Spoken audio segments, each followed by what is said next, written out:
আমরা আজকে 3 জন আইপিএস কে সাসপেন্ড করছি। মিস্টার বিনীত গোয়েল, উনি এখন এডিজি রয়েছেন আইবিতে। আর আরো 2 জন আইপিএস, শ্রীমতী ইন্দিরা মুখার্জি এবং শ্রী অভিষেক গুপ্তা। এই 3 জনকে আমরা আজকে সাসপেন্ড করলাম এবং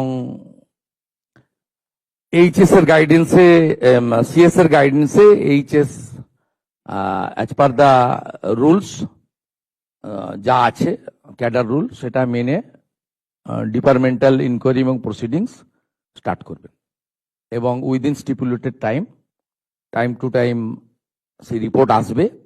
যেটা প্রেসকে বলবো, যেটা ডিপার্টমেন্টাল অ্যাকশন নেওয়ার আমরা নেব, এবং যেটা আমাদের যেহেতু union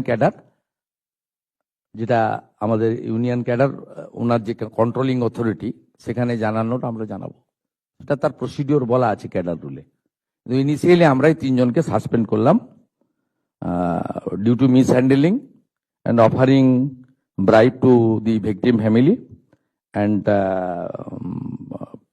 organized press conference without the permission from the appropriate authority.